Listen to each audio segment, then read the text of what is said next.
Hey, what's up? Oh my god, I hate starting these. Okay, I've got Reddit stories. I've got Reddit stories in Minecraft. While I read today, I'm just going to be working on some chores around this hobbit hole area that we've been working on, making it look a little bit better. But, anyways, let's go ahead and judge some people. Alright, here's the first story. I've been faking an allergy for years, and now it's gone way too far. This started as a dumb excuse, and now I'm in too deep. Years ago, I went on a date with this girl who was obsessed with peanut butter. She kept pushing me to try her peanut butter smoothie, even after I said that I wasn't in the mood.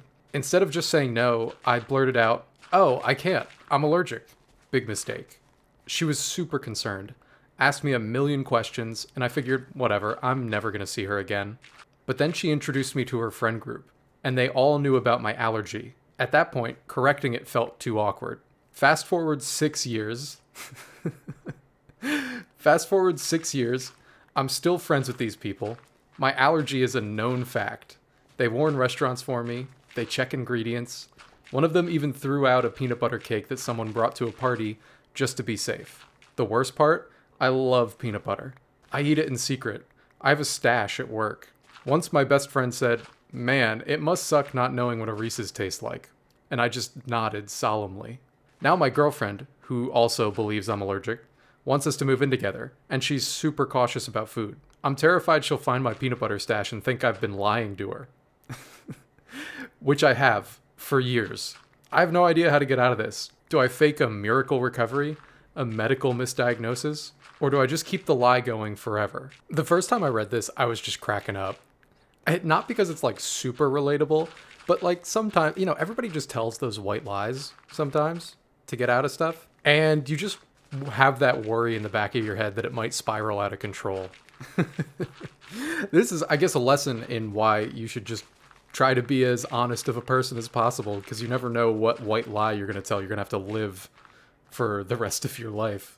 I was reading through the comments on this post, and a lot of the people are saying that medical misdiagnosis is like the way to go to get out of this. This guy should probably just tell his girlfriend that he's been lying. Um, he should probably just come clean. But I will say that if we're lying to get out of it, like if we're this deep in the lie and we want to lie to get out of it, I guess you could just get you could get an allergy test done, and that would give you the proof that you're actually not allergic to peanut butter, and then you could just say that you were misdiagnosed as a kid and that you're not actually allergic to peanut butter. That lie could actually work. I'm not recommending that. You should probably just be an honest person and tell your significant other that you've been lying about your allergy. But hey, you might be able to get away with that lie to get out, or just continue to live as a peanut butter free person forever. But why would you put yourself through that? Okay, I think the goal here is to make this cliff look a little bit more like an actual cliff by like putting some different textures in the rock. Anyways, let's go ahead and read the next story. Am I overreacting for wanting to uninvite this guy to a bachelor party because of his behavior? A close friend asked me to be a groomsman for his wedding. I was honored to say yes. Since January, the best man and I have been planning the bachelor party. Because the groom has struggled with cocaine in the past and is now clean, we were careful about who we invited. We excluded some old friends still involved with drugs to avoid temptation out of respect for the groom and his fiancée. We did include one old friend, let's call him Tom, who still uses, but made it very clear that there would be zero tolerance for drug use at the party. He agreed completely. By March, we'd planned the events: golf, go-karts, bowling, a night out with a party bus. One friend generously covered the luxury suite, $1,500 about, and another covered the party bus, about another $1,500. The remaining 10 of us, excluding the groom and the two who paid for the big items, were asked to contribute about $300 each to the party fund to cover everything else: activities, drinks, food, a group wedding gift, or refunds for the leftover money. I kept everything transparent with an anonymous tracking sheet. Everyone was on board. One person couldn't afford it and another covered his share. Most people paid early. I only had to remind a couple people, and they paid quickly. The only exception was Tom. Even though he was one of the first to agree to the plan, when I followed up with him 2 weeks ago, he acted strangely. I let him know that we were collecting money, and he still hadn't sent his. He replied with, "I'll send you the money, relax." I calmly gave him details and said we needed final numbers by the Friday before the party. That Friday came and there was still no payment. I checked in with another friend who advised I just tell Tom that if he wasn't contributing, he'd have to pay for his own stuff. I passed that message along, and in return, I got called a fuckface and a bachelor party Nazi. There's a picture of the text exchanges here. I'm going to go ahead and put that on the screen. I want to stress, I only reached out twice, politely. Meanwhile, everyone else has been cooperative, thankful, and respectful. We've worked hard to make this great, low-stress weekend, and being insulted like this makes me wonder if we should even have Tom come at all. This guy is absolutely not overreacting. I happen to know from experience that when you're planning these types of group get-togethers, whether it's a bachelor party or anything else, once the group size gets above five people, 6 people, it gets really hard to actually get money from everybody. People don't want to pay. They don't want to pay the whole thing. There's always one person that's maybe a bit squirrely. You can get, if you're friends with everybody, you can get the money. It's fine. But it does get a little bit challenging. You have to track people down and you have to ask them for the money. You have to be kind of annoying about it. And that's fine. I think this guy, Tom, was definitely way over the line with the messages that he sent to this OP. If you want to come on the weekend, you got to pay. Don't be mad at the guy just trying to get the money from you. Don't agree to something that you're not willing to pay for. There's an update and a resolution here, though, so I'm going to go ahead and read that right now. This update is just from a couple days after the initial post. Update to the bachelor party altercation.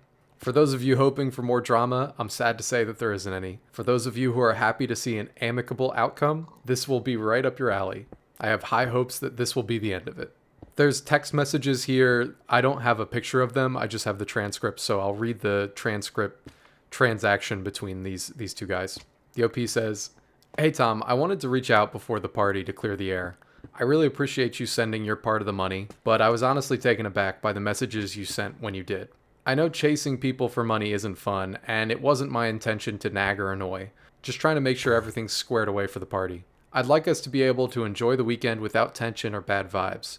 If there's something that I did that rubbed you the wrong way, I'm open to hearing it, but I also want to be upfront that I felt disrespected by the name calling." He sends another message. "Let me know if you're up to talking about it now, or if we can just agree to move forward on good terms so that we can have a good time at the party. I don't think there's any reason for any animosity between us. We're going to be spending almost an entire day in close proximity, and I'm sure we will both be drinking, and the last thing I want is for any kind of tension in the air that might cause an altercation." Then Tom responds, "It was childish of me. I won't cause an altercation." The poster says, "All right, man, thanks for saying that. I appreciate the sentiment." And then Tom says, "I'm sorry for my outburst." The poster says, "No problem, man. I'm glad we could work it out this easily. Let's have a good time together. I'm looking forward to catching up." Look at the fellas hashing it out here. This is great. I love a happy ending. I think it started out pretty rough. Tom was being kind of a dick, but I'm glad they could hash it out and actually hopefully have a good time at this bachelor party together. It's really good to squash the beef before the weekend starts. You don't want to have any sort of bad feelings in front of your buddy whose bachelor party it is. And I think this poster handled it in a really mature way. Anyways, let's go ahead and move on to the next story. Okay, this next poster identifies themselves as a 20-year-old male. "I have been hiding tens of thousands of dollars from my parents for years. At the start of high school, I was pretty broke, as many high school kids are. To gain more freedom, I worked hard to start my career as a 3D artist. And I was making a couple hundred every few weeks at best during most of high school. Even with how little I made compared to how hard I worked, my mom and stepdad would always pressure me to chip in for the groceries and mortgage payments. Keep in mind, we aren't poor or anything. We're middle class, and they just wanted more financial freedom for themselves so they could consistently go on luxury vacations. I also have a few siblings, who they also do the bare minimum for. Not bad enough to where it's child neglect, but definitely not great parenting, considering none of us could focus on our studies while having to work. The creative industry is difficult and unforgiving, and I put my blood, sweat, and tears into the work to get to where I'm at this age. I'm not going to let them pressure me into making any big contributions to their finances so that they can keep going on excessive vacationing sprees.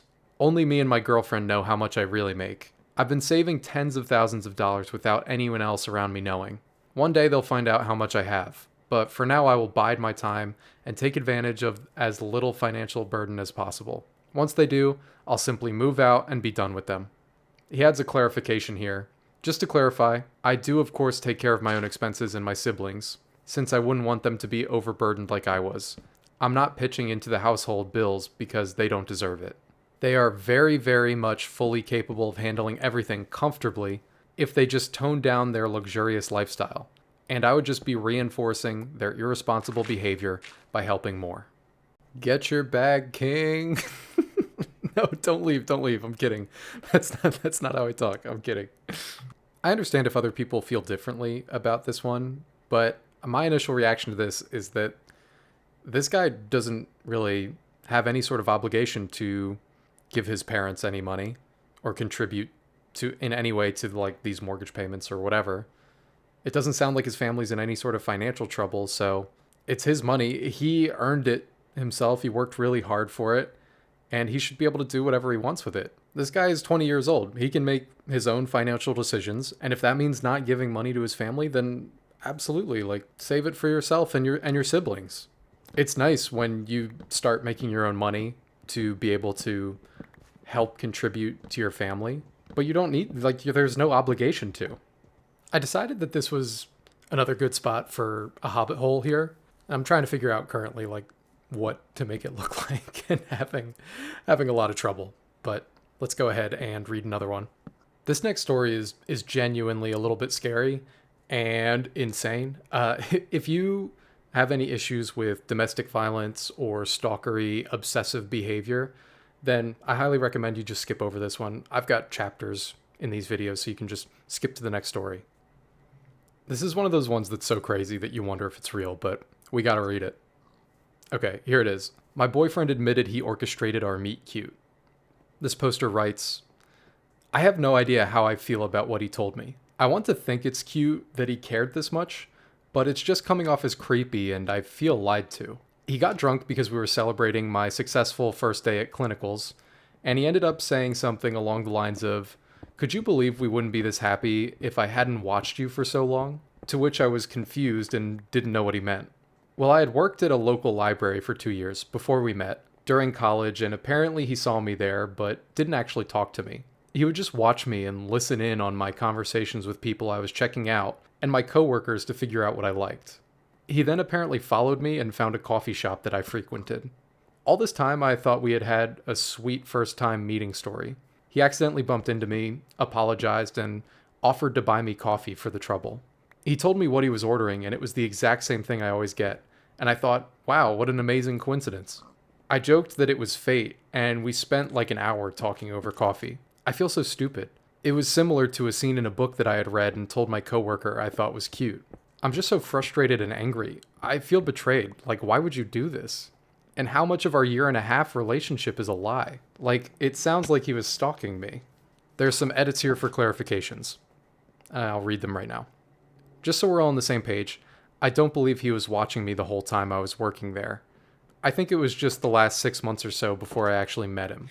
He's a bit socially awkward, but he has a group of friends that he plays D&D with and hangs out like once a week. He's 25, I'm 22, so it's not a weird age gap.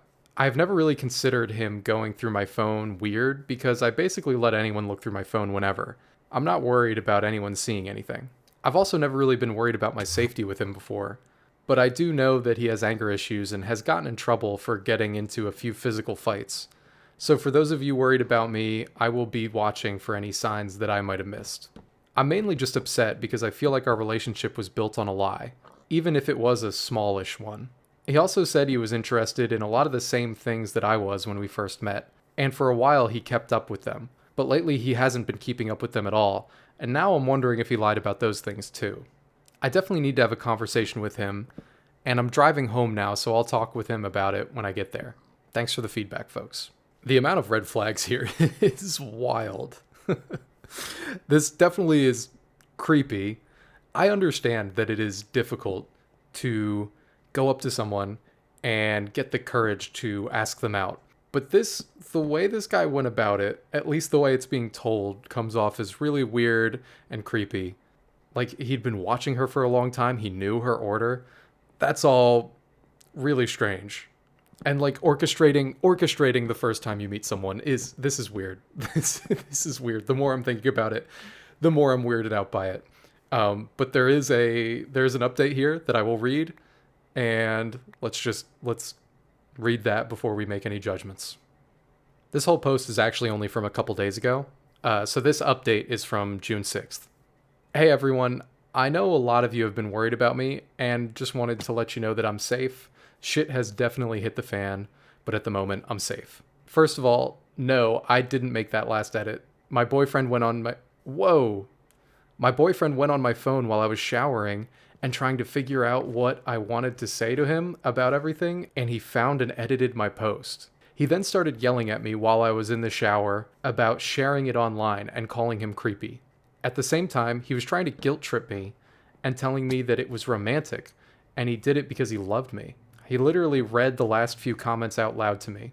He barely let me out of the shower, but I did manage to get my clothes on while he was screaming at me. What really freaked me out was that he started listing off things that he could have done to me. I won't list them here because it's extremely gruesome, and I don't think it's allowed. But he said that he didn't do those things because he's such a nice guy. The way he described the things that he could have done, though, made me feel like he genuinely considered doing it. Also, I thought he was only watching me for the last few months. Apparently it was upwards of a year, and it was genuine, actual stalking. He had followed me home and to my college campus. He pulled out a collection of my lost hair ties that he'd kept. I told him that he was scaring me and that we needed to take a break and come to it later. At that point, he put a hole in the wall next to my head. I told him that I was leaving after because fuck that shit, and it was like a switch flipped and he started crying. He got on his knees and begged me to stay and apologized. I ended up accepting his apology because I didn't feel safe leaving. Yesterday morning, after he'd left for work, I grabbed all my important documents and irreplaceable things before my clinicals started and kept them in my car. After my clinical, I didn't go back to the apartment. I'm not going to give much more detail than that because he does know my account, obviously. And for Andrew, if you're reading this, which we both know you are, please leave me alone. The person I thought I loved doesn't actually exist, and that's heartbreaking. I no longer feel safe with you like I did before, and I hate that. Please let's just move on from each other. Wow. Oh my God. I apologize if I read that kind of poorly, but that post is genuinely really scary, and I just hope that that poster got out of there and is safe right now. Because this only happened a couple days ago. This is crazy.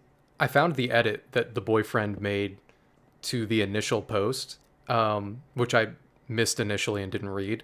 The edit that he made was, I was wrong, he has done nothing wrong.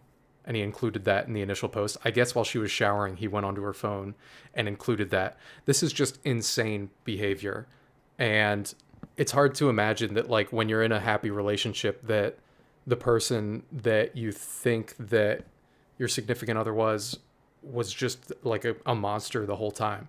I'm fully unqualified to have any sort of intelligent response to this story, but what I will say is that if you find yourself or anyone in a situation like this, I've got a hotline and a website linked in the description. You can visit that and get help. Okay, let's read a nice story, a wholesome story, to remind ourselves that there are good people in the world. After that depressing story. Okay. This next post is titled, It's 36 cents. No big deal. So I used to work at an ice cream chain where we prepared the ice cream with various toppings on a frozen piece of rock. On this particular day, I was working with one other person and it wasn't too busy. Two young guys came in, about high school age. They ordered a large bowl of ice cream with a few toppings. I mixed it for them and went to ring them up. Here's what they said.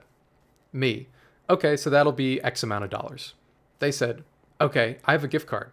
I said, great. It looks like you owe another 36 cents after the gift card. At that point, they both looked at each other and shrugged sadly. They said, oh, I'm sorry, I don't have any more money with me.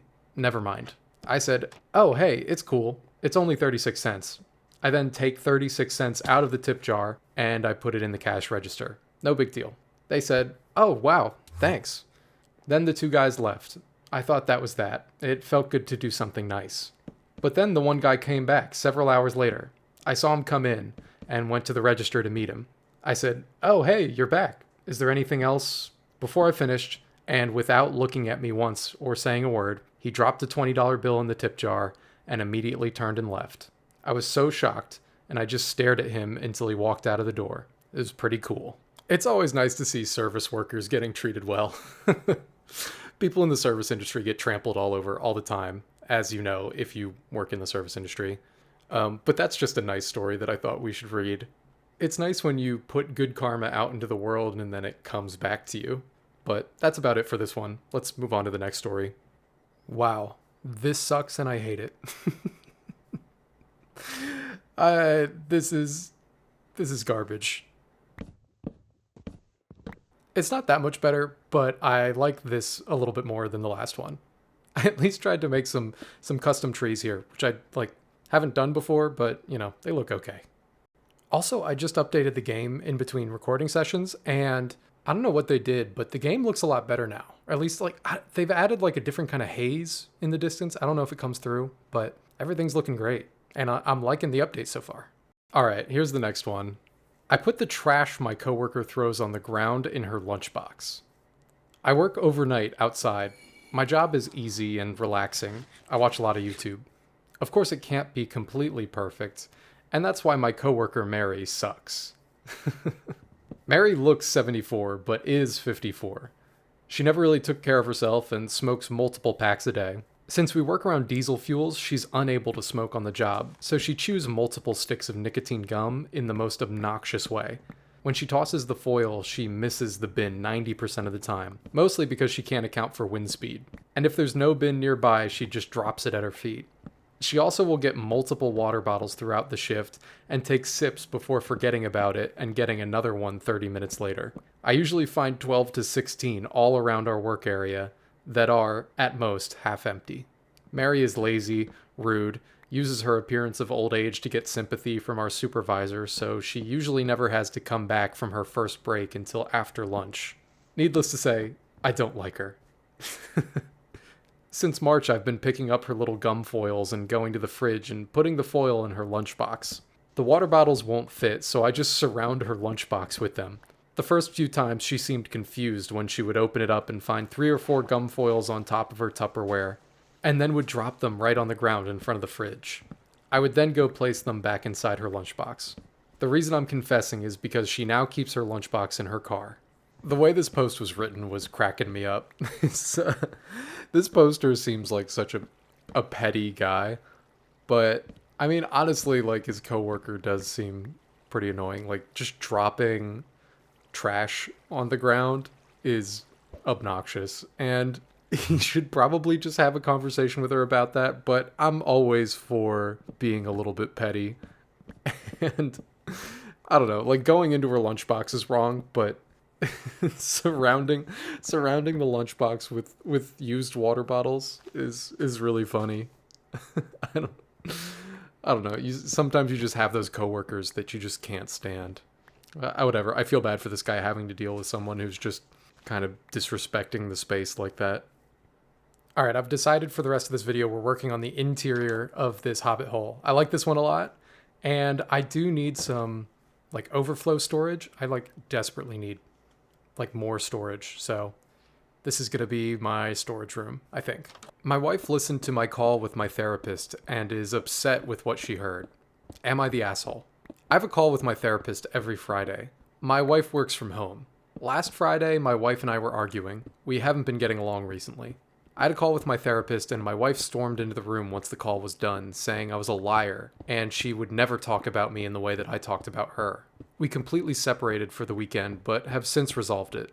Over the weekend, I soundproofed my office to prevent this in the future. Today, after my call, my wife was visibly upset. I asked her what's wrong, and she said the thought of me being on a call with my therapist rekindled her feelings from last week, despite not being able to hear me. I told her that she was the one who listened into my private call with my therapist, and that she was not supposed to hear any of what I said. She said she couldn't do anything not to hear it, even though she could have sent me a text saying, "I can hear you." I don't know what I could have done. I was having a private conversation and my wife listened in. She claimed she's never been able to hear me before, but somehow this week she could hear me. Am I the asshole for blaming her and saying she did it to herself? In my opinion, I was venting to my therapist and not watching what I was saying, nor should I have to. My wife had the option to tell me that she could hear me, but didn't. She went outside for part of the call, but not after she listened in enough to have her feelings hurt. I'm immediately wondering what this guy said to his therapist that made his wife so angry. But he's right. I mean, she shouldn't have been listening in. We don't know if she was just like walking by the door and overheard something, or if she had like her ear pressed up to the door and was like actively listening to the whole conversation. It sounds like if she heard enough to get angry, she was definitely like listening, actively listening to the conversation, which isn't right. You should be giving your husband the respect of having a private call with his therapist. Now, I hope he wasn't like making disparaging remarks about his wife to his therapist, but I mean, he's in therapy. He's doing the work to hopefully get better in the relationship. He did mention that they were having a rough patch, so hopefully he's trying to work through that with his therapist. And if his wife is listening in on those conversations and using that information against him, I think that's wrong. These next 3 stories were written by subscribers and submitted to the email that I have linked in the description. If you have a story that you want me to read, you can go ahead and email me there. But thank you so much, everyone, for writing in. I have a huge backlog to get to now, which is a good problem to have. So if I don't get to your story today, I might be getting to it in a future video. And if you're going to comment on any of these subscriber stories, I just ask that you be respectful. These are real people that emailed in. So we're trying to make like a nice community here. Here's the first subscriber submission. I'm currently in my first relationship. We've been together for 4 months and met this year. Started out as classmates and friends, and eventually we fell in love and got together. It's still very new and special. We're still a little shy around each other in person, and we're figuring things out together. But in a few months, I'm going abroad for a year as an exchange student. While I'm away, my boyfriend will be doing his final year of high school. After that, I'll come back and do my final year, and he'll go away to university in another city. Then, hopefully, I plan to study abroad again for university. So as you can see, the long distance part might continue for a long, long time, possibly through all of university. We've talked about it together, and we said we want to try. We'll meet in summers and stuff, but honestly, I'm scared. We're still new, I love him deeply, and I want to stay with him, but I worry. Will we grow apart? Can something this new survive years of long distance? What happens if we change too much or our lives never line up? Also, dating is kind of a taboo where I live. My parents and friends don't know. That makes it even harder to talk about this or get advice. I'd really appreciate your thoughts. It's important to remember that I'm just a guy on the internet playing Minecraft. So take what I have to say with a grain of salt. But what I will say is that you guys are still really young. You're at the end of high school, beginning of college. Young love can always just seem so all-encompassing. You have so much time to figure out if this is the relationship that you want forever or if it's not. But I have some personal experience with long-distance relationships. And long distance is really tough, but if this is your person, like if this is the person that you're meant to be with or that you really want to be with, then you make it work. Both of you need to put in an equal amount of effort, and the work is really hard, but it's rewarding when these relationships do work out. At times, long distance relationships can feel really lonely, but you guys just need to work out like a system that works for you, for your individual relationship. Whether you're meeting up every couple weeks or months, FaceTiming every couple of days, calling, texting, whatever the schedule is that works out for you guys, you need to feel it out yourselves, but you'll find something that works. Communication is just going to be the most important thing for your relationship moving forward. If after a couple months of being long distance, it starts to feel like he's not putting in the effort and it doesn't really feel like it's a relationship anymore, you need to be able to communicate that to him honestly. But congratulations on your first relationship. That's incredible. You guys are going to figure it out. You'll be fine. You'll be fine. Also, congrats on going to university. That's also incredible. Let's go ahead and move on to the next subscriber story here. Okay, the subject line for this one is, everything I do isn't enough. I'm a 19-year-old guy who lives in the American South. My high school experience wasn't the greatest, but I tried to push through it. I have a really good home life, 2 loving parents, and good sibling relationship with my sister. I also have a friend group of about 6 people. Straight to the point, I am the shortest of the group. I'm 5'6", and I'm constantly picked on for it. And at the time, I was also very chubby. I was short, chubby, I had glasses, and wore jackets in 95-degree weather to hide everything. I thought everyone at school hated my presence. I tried being social to talk to people, especially girls, but they'd always give me the same, Ew, is this guy really talking to me? Face. It hurt, and I felt alone despite having friends and close family. Around that time, I met this girl online, and I know it sounds stupid because I never even met her in person, but I fell for this girl. We had a great time together, and we were together for the second half of sophomore year and all of junior year. Though just last year I'd gotten out of the worst heartbreak I'd ever experienced, and it changed me. This girl was the reason that I smiled more and was more confident. When she left me, she took all my happiness with her. During that summer, I gained more weight and was deep in depression. But around August, I straight up told myself to stop being a coward, and I started working out every day. It's been almost a whole year since I started my workout journey, and I've lost over 50 pounds, my heaviest being 215, and I'm now 162. I'm proud of myself, and I've become more talkative. But my height is still the same, and it feels like no matter how many reps I do or how much weight I lift, I'm always going to be underestimated and looked down on. And girls don't like short guys. I tell myself that I don't need a girlfriend and ignore my loneliness and longing for intimacy, but I see my friends with their girlfriends and it gets to me. I push all my emotions and thoughts down so I can be happy for them, but sometimes it gets to be too much and I get angry. I tried shooting my shot with girls again, and I get turned down and ghosted. And these girls were friends of mine.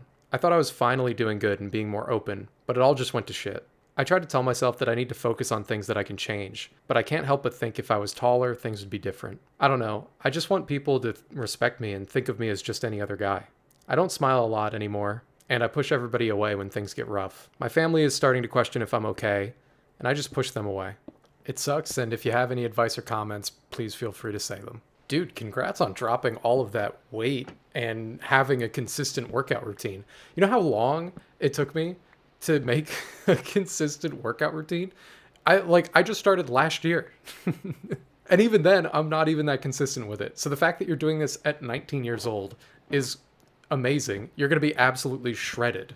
It's easy to get down on yourself, especially with algorithms showing us what we could have but don't have at like any given moment. And it's easy to get resentful and start thinking, what if I was like a little bit taller or smarter or looked like Ryan Reynolds?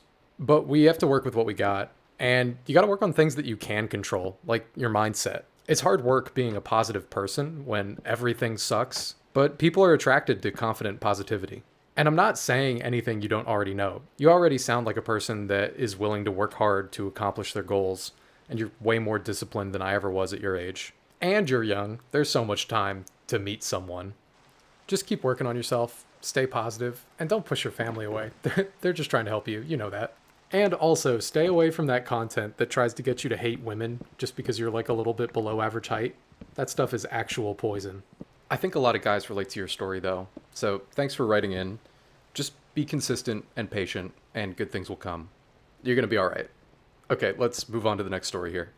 All right, am I the asshole for wanting to move back in with my mom? I, female, 19, have been living with my dad ever since I was 17. At the start of grade 11, my parents sat me and my sister down to have a talk and told us that they were getting divorced. It was hard to hear, and the coming months were even harder with everything that could possibly go wrong going wrong. It was not ended over cheating, but instead, my mom was just falling out of love with my dad. However, before the end of the relationship, she did end up having feelings for another man who just happened to be there. I want to state this right now that I'm in no way calling my mom a cheater, and to not have that influence this story in the slightest. He just happened to be there and made my mom happy in ways that my dad couldn't. It wasn't that my dad is a bad person. He just wasn't the right person for my mom. A lot of issues broke out between the family. With me being the oldest, I was constantly pulled back and forth in terms of being the family therapist, while also dealing with my own issues outside of the divorce. After a while, it was not safe for my mental health to be near my mom, and when I was 17, me and my dad moved out for a while, and I went into no contact with my mom. We were happy, and my mom did a lot to rebuild the relationship with me, and it took a while, but eventually I considered her my mom again. The issue lies now in where I should stay while I'm taking my post-secondary. I can't afford to move out and live in a very expensive city, and there's a lot of limitations. The main issue of why I'm even considering moving away from my dad is, unfortunately, he's a hoarder. Not the typical hoarder you're imagining, but I have a very small room to myself, and around the apartment there are piles of boxes and other things that take up a large amount of space in a very small apartment. He's also renting storage to hold on to even more stuff. It's really hard, and it upsets me when there's genuinely no room for things like a coat rack, or for me to store cleaning supplies in closets because they're all filled up. My dad, however, does take good care of me. He encourages my hobbies, takes care of costs to the best of his ability. My mom's boyfriend is nice and will eventually move in when he's done with child support. And I would be given the entire basement if I do decide to move back in. It's selfish, I know, but I'm also wanting more of a family. I'm not like my mom in terms of hobbies, and she's far more controlling compared to my dad. But the trade-off is that I would have more stability and time to get back into the market. We take care of my dog. We live in a downtown apartment, so it's very expensive. And with all the storage he rents, I'm wondering if it's best to move out so he can use my room and hopefully ease the costs that he's spending. I feel like the asshole because he does love me and does what he can for me. And I do love him dearly as well, but I'm stuck between staying here for the betterment of him or pursuing what I want for myself. I worry that although the house and apartment are close together, that he will be lonely, and I will betray him because I've been on his side through everything. I also worry that my dog won't be properly taken care of. Please let me know what I should do. I'm sorry that you got caught in the middle of all that family drama. I don't know if people would disagree with me here, but I think it's really okay to be selfish in this situation, and you gotta look out for number one. You gotta do what's best for you. I think you just gotta trust your gut. You'll know what decision will move your life forward and be the best decision for yourself. And I think you just gotta do that. And if moving back in with your mom is what's going to move your life forward, then great. That's the step that you need to take. If that is the step that you choose to take, I would say it's really important for you to maintain the relationship with your dad. But making that decision doesn't make you an asshole. Your parents would want the best for you as well. I just want to also quickly add, just the fact that you're putting this much consideration into this decision says a lot of great things about you. And sometimes you have to put your own needs first, and you don't need to feel guilty about that. Alright, let's finish this video out with an Am I the Asshole? Am I the asshole for ordering alcohol? I'm currently on a solo trip in Tenerife. Tenerife? I don't know what that is. Sounds cool. An all-inclusive to save having to look for places to eat by myself. The hotel has club-style seating, meaning that all tables are tables of 8, and people are sat together. Apparently it's to encourage a sense of community and conversation. Last night I was seated first and had a glass of wine. A family of 5 got seated at my table. 2 adults and 3 children. The mother turned to me and said, "We do not wish to expose our children to women drinking alcohol." I smiled and said, perhaps they should ask to move tables if it was going to be an issue. But I was going to be drinking wine. They noticed I was on my own and made passive-aggressive comments about this. I went up to get food, and on return, my wine had disappeared. A waiter came over and asked to see my wristband for the all-inclusive, and said that the family had told them that I was underage and must have sneaked away from my parents. He was very apologetic and returned a fresh glass of wine just as the family came back with their food. Am I the asshole for requesting that the waiter brought me a full bottle along with a couple of shots of vodka? The family stormed out of the restaurant and I drank the shots as they arrived at my table. This woman is actually my hero. Like, I understand a family wanting to not expose their children to people drinking alcohol, but like, you're at an all-inclusive. If you want to not sit at the same table as someone that is drinking alcohol, just go move tables. It's not on you to police other people at this hotel and dictate the way that they spend their time on vacation. So I absolutely support her getting petty and ordering shots of vodka for herself. Finally got the interior of this Hobbit home done, and I actually think it came out pretty neat. It's very cozy in here. I'd live in here. Got the chest space worked out. Thank God, that was like the main goal for doing the interior here. So I finally have a place to dump all my extra cobblestone. Also added a bedroom. Let's take a nap. This place is slowly but surely coming together. It's actually kind of a vibe now. I'm really liking it. I know it's taking a while to build, but I feel like this is a little bit more realistic. All those other Minecraft YouTube videos that do insane builds in one video, I don't understand how they do that without cheating. So we're gonna keep it real here and do little bits of progress at a time. That's all the Reddit stories in Minecraft I've got for you today. Thanks again so much for tuning in. I feel really lucky that anybody at all wants to watch these videos. Also, I just found out the other day that my longtime friend Mike does not subscribe to the channel, so don't be a snake like Mike and subscribe. And Mike, it's officially on site.